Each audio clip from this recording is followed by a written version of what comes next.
Alright, today we're going to review the highly anticipated Evanix MP30 Viper. This is a semi-automatic subgun, basically. It's a PCP air rifle, but as you can see, there's no air tank. It does say here that the Evanix MP30 is available in a 177, 22, 25, or 30 caliber, although every dealer may not carry every caliber. Also, the MP30 Viper is multi-caliber. So each MP30 is going to come with a caliber change kit, and I'm not sure exactly how that works, but we'll cover that in the next video.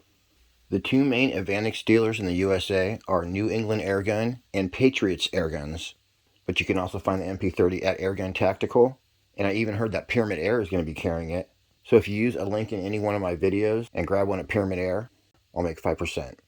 Also, when Pyramid Air gets them, I'll most likely review another caliber, probably the 22. So I'm looking forward to that. We're going to be checking out the 30 caliber today. This 30 cal comes with two high capacity magazines. So these hold 15 rounds each. As well, you guys, there's a multi-caliber kit for this, so you can actually change calibers. As expected, this Evanix is top quality in fit and finish. As well, it's regulated.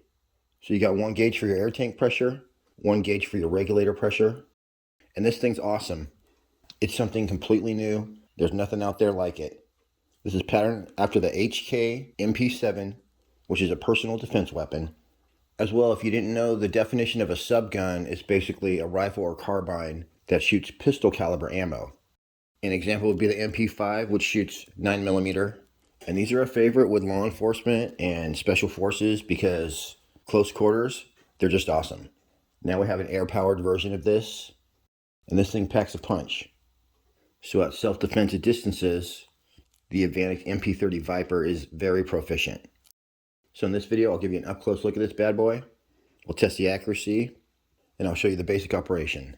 And meow, let's get this party started. The MP30 has this awesome charging handle that you can grab from both sides, but you basically just pull it from the back to cock the gun. These magazines are all metal, in and out, super high quality. So there's that little ridge on the magazine. You just line that up with a notch. It snaps right in beautifully. The other cool thing I love about the MP30 is that it just stays cocked. So when you run out of ammo, you just pull your magazine out, slap another one in, and pull the trigger. As well, you can pull your magazines out at any time and top them off, throw them right back in. The magazine capacity is going to hold 15 shots in 30 caliber, 18 shots in 25 caliber, and 20 shots in 22 caliber. And even in my 30, I'm getting 2 full magazines per fill. Obviously, that would increase in the smaller calibers. You got this beautiful stock that's fully adjustable, slides in and out just like a HK. The regulator is externally adjustable. So if you got it at 180 bar, it's going to be shooting a 30 caliber, 650 feet per second. And I'm sure you're going to be getting full speed out of the smaller calibers like the 22. Has a max fill pressure of 300 bar or 4,600 psi. This has 95 cc's of air on board, which again is enough for 2 full magazines in 30 caliber. And the barrel length is 284 millimeters or roughly 11.2 inches. The buttstock and the grip are this really cool material that I've actually never seen before.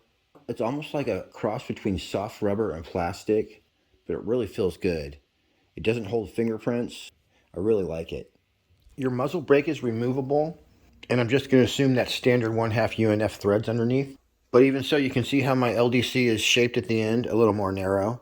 Most LDCs would not fit straight on here, but all you have to do is get an adapter from Donnie FL. That'll push that out an inch or so, and you'll be able to put any standard 1/2 UNF LDC on here. Okay, I should have a smaller scope on there, but for accuracy testing, I'm going to use my Helix, and we got 45 grain and 50 grain. I believe we're loaded up with 45 grain, and we're at a very special 21 yards away, exactly what I was going for. Because this is kind of a cross between a rifle and a pistol, so we're just going to start 21 yards, and then we'll stretch it out. I started out testing all the different 50 grain pellets. Ruh-roh. And for self-defense, they did all right. For target shooting, not so good. It wasn't until I tried the 45 grain that we got some real accuracy.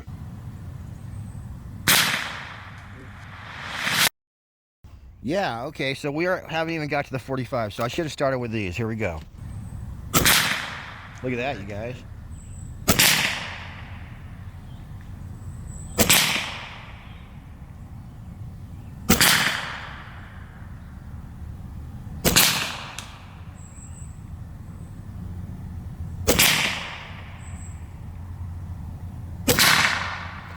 All right, you guys, you gotta wait for the plenum to fill back up, so that's why I was pausing between shots.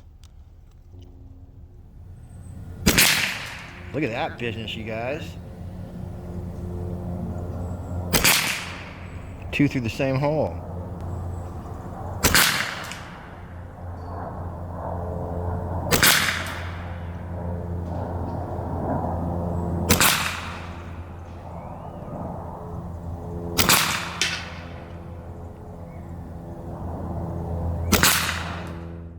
That's some good accuracy. I'm glad I figured that out. So those were the 45 grain JSB. I'm gonna try some different 45 grains. So we're regulated about right there. Not sure what that is. I guess that would be like 120 bar around there.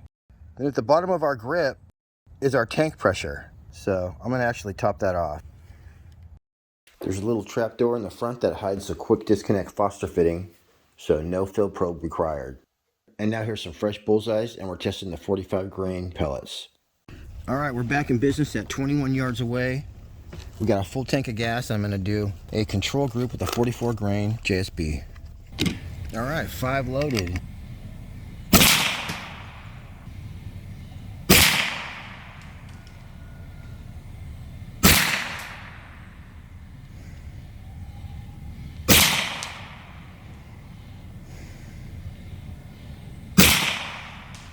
That 5. Dime size group, you guys, not bad. A little bit of concentration. We'll see if the FX do the same thing.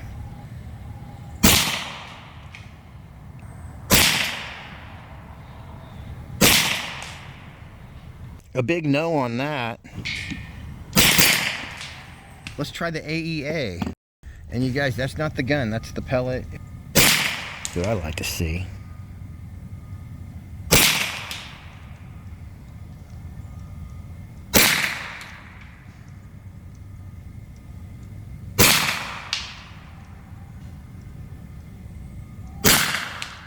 To say, as expected, the AEA did a little bit better than the JSB, but then don't use the FX, definitely use the 45 grain JSB or AEA.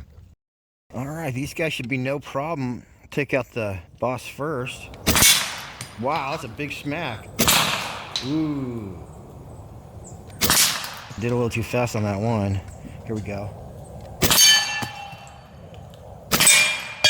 Ooh, I forgot that guy.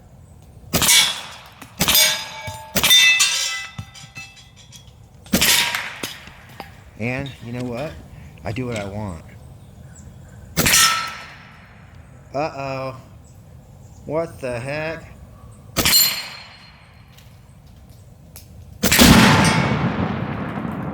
That was even more awesome. When it was spinning, I hit that sucker. That thing is still echoing.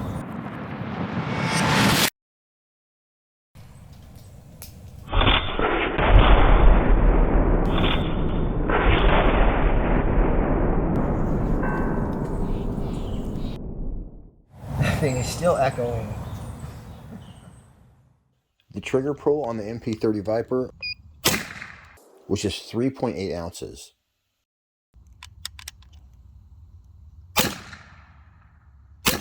You can definitely rattle off semi-auto as fast as you can pull the trigger if you want to. It looks like without a moderator, it was 97 decibels, so it's good and loud. For our first power test, I'm going to smack some steel at 21 yards away. This MP30 definitely packs a punch. And combine that with the reliability of an Evanix and a 15-round magazine. Same with that one. The MP30 is definitely no joke.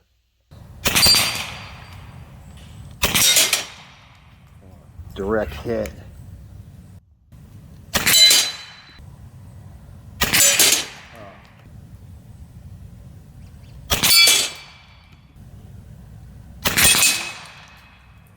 Now he's got two eyes, but they're on the same side of his head.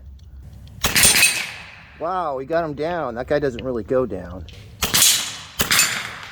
And meow, here's some longer range testing. Okay, it's a little bit too windy today for accuracy testing, especially at this distance. As well, I'm out of the JSB, so all we have is 45 grain AEA, but we're at a very special. 36 yards away, nailed it. Going for 35. All right, we got some wind. Let's see where we hit. Wow, the exact same place as we were hitting at 21 yards. Nope. Yep. Wow, stacking it. Look at that, you guys. Those things totally stuck into the wood at 36 yards away. So, packing a punch for sure. That squished that pellet flat. I'd say we're good. I'm going to click down a little bit. Let's do this. At 36 yards, these cans did not stand a chance.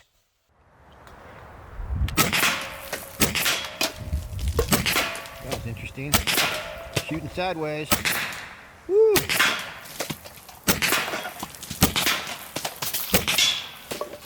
We got it done.